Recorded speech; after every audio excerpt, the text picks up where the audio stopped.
Hey guys, what's up? My name is Sean Wayne. Today, pag-usapan natin itong naging sagot ni Yusek Castro sa isang taga-Net 25 na naman. Favorite si Yusek Castro ng mga taga-Net 25. Ano? Anyway.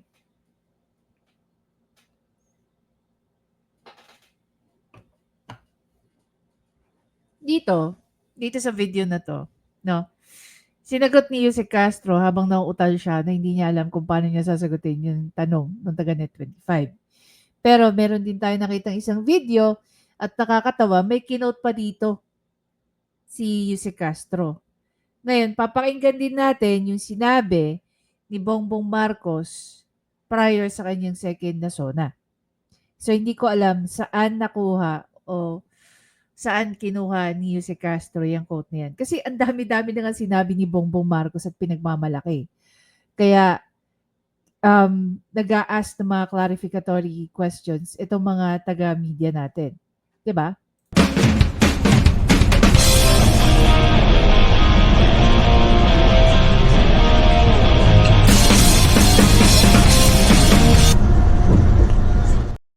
Okay, ganito muna gagawin natin. Pakikinggan muna natin yung tanong dito ng taga Net25, tapos titingnan din natin yung naging report ng Net25 back in 2023. Dito makikita natin yung difference ng sinasabi dito ni Jose Castro at sinabi mismo ni Bongbong Marcos noong 2023. So, kung meron po tayong estimate, mga ilang milyon po ito. Wala pa po siyang milyon. Hindi makasagot ng ano. Pansin niyo ba? Hindi hindi niya matingnan ng diretso yung taga Net 25. Sa loob po ng 3 taon sa pwesto ng Pangulong Marcos. Yun po yung sinabi ko at hindi pa to pa po kompleto.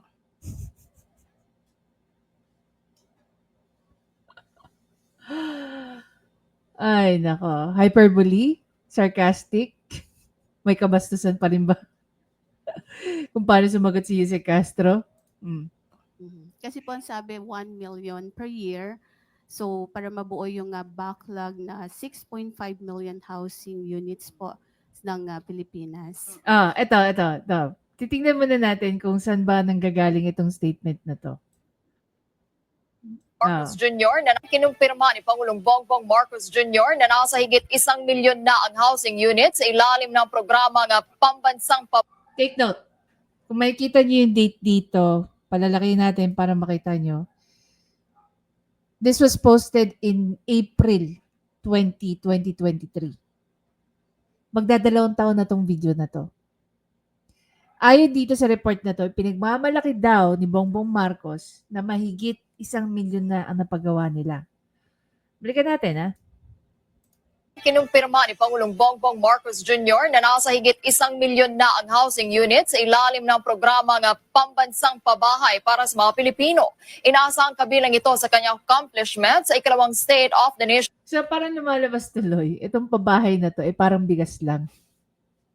Kung i-continue natin yung sinabi ni Jose Castro doon sa isang video, parang sinasabi lang nila dito na itong pabahay na to parang pabigas lang na 20 pesos per kilo. 'Di ba? Nation address o SONA sa buwan ng Hulyo. Si Eden Santos sa balita. Bago pa man sumapit ang 1 taon sa pwesto ni Pangulong Ferdinand Marcos Jr., naabot ng target na 1 milyong housing units ng kanyang administrasyon. Take note. Back in 2023, ang pinagmamalaki ni Bongbong Marcos, naabot na raw di umano nila yung target. We are relying to whatever it is na sinasabi dito ng Net25. Balikan natin. Ni Pangulong Ferdinand Marcos Jr., naabot ng target na 1 milyong housing units ng kanyang administrasyon. Okay. Sinabi dito na naabot na di umano yung target na 1 milyon. Pero, Sinabi naman po ng ating Pangulo. dito sa video na to, ayan, i-quote niya. I-quote niya si Bongbong Marcos dito. Pakinggan natin. Salita niya, and I quote, We are aiming for 1 million homes. After 3 years, sinasabi na we are aiming for 1 million home. Pero dun sa isang video na pinapanood natin, ang sabi at pinagmamalaki ni Bongbong Marcos na na-hit na nila yung target nila within his 1 year. No? Tapos may iba na naman statement dito si Jose Castro. Can we blame her? No. I cannot blame her. Now she's quoting Bongbong Marcos. 1 million low-cost and socialized homes a year. It is an ambitious number, but we will try very, very hard. So, Diba? O, balik tayo sa news. Kinumpirma mismo ni PBBM sa ambush interview matapos ang sunod-sunod na aktibidad nito sa San Jose del Monte, Bulacan. Ayon kay PBBM, sa loob pa lang ng 10 buwan niya sa pwesto ay nasimulan na ang 1.2 milyong housing units sa ilalim ng Pambansang Pabahay para sa Pilipino Program o 4PH na pinangangasiwaan ng Department of Human Settlement and Urban Development o DHSUD. At upang pawiin ang anumang duda sa mga pabahay na ito, ay iimbitahan ng Pangulo ang mga kagawad ng media sa oras na magsagawa ng inspeksyon at ribbon cutting ceremony sa mga natapos ng pabahay. Nasimulaan na. Kaya sinasabi, tinutugso ko kasi Secretary Jerry, sabi ko sa kanya, sa susunod naman, dalhin mo kami doon sa mga may naitayo na. Kasi baka sasabihin na panay ribbon cutting natin tapos wala nang nangyari.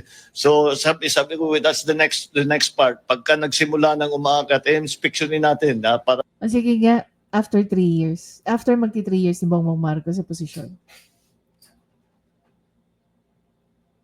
meron ba tayo nabalitaan na turnover? After 3 years, Asan na yung 1.2 million na pinagmamalaki niya noong 2023? Tapos sasabihin ni Jose Castro, wala pang 1 million after 3 years. makita naman na talagang gumagalaw. One of the main indicators is marami talagang kumukuha. Pagkatapos ang groundbreaking ceremony ng housing project sa Heroesville sa barangay Gaya-Gaya sa San Jose del Monte, ay sunod namang pinangunahan ni PBBM ang groundbreaking ceremony din ng 2 pang pabahay sa San Rafael at Pulilan sa lalawigan din ng Bulacan. Ito nga guys, yung isa sa pinag-uusapan natin, just the other day.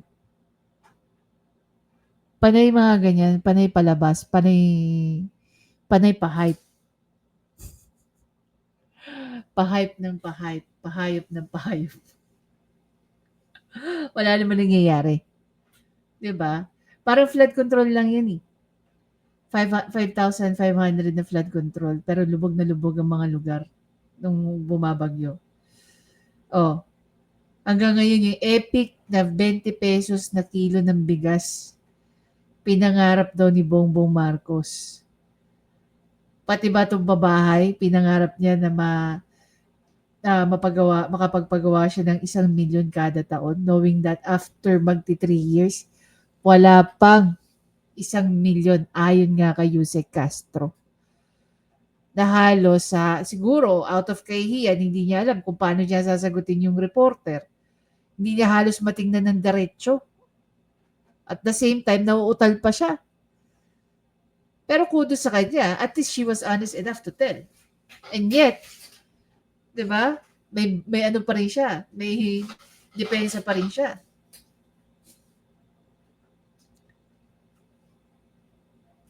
Nakakalok. Hindi na lang sabihin na tawag dito. Hindi na lang sabihin na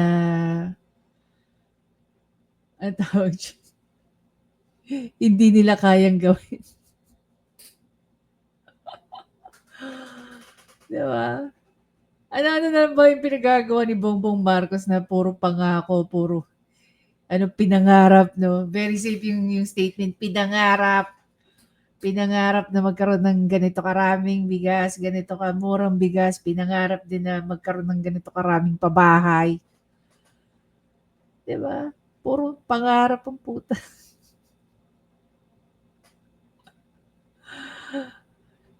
Pero plinano nila ng maayos yung pagpapadala kay PRRD sa Yun ano, naging ano sila doon. Plinahan nila ng maayos. Sabi nga ni ano, 'di ba? Ni Secretary Rimulya, John Vic. Members kasama daw siya sa core group. Anyway. Alam mo, hindi ko alam ano, pero malapit-lapit na itong reporter ng News 25. Malapit eto, malapit-lapit na tong masibak. Malapit-lapit na tong matanggal diyan sa ano, sa matanggal ng accreditation sa ano. Ang tawag dito. Natatawa talaga ako. Anyway, guys, i-congratulate naman natin si ano no, si Jose Castro na hindi niya kayang pagsinungalingan. Dahil may mga ebidensya naman na walang 1 milyon yung pabahay ni Bangag Jr.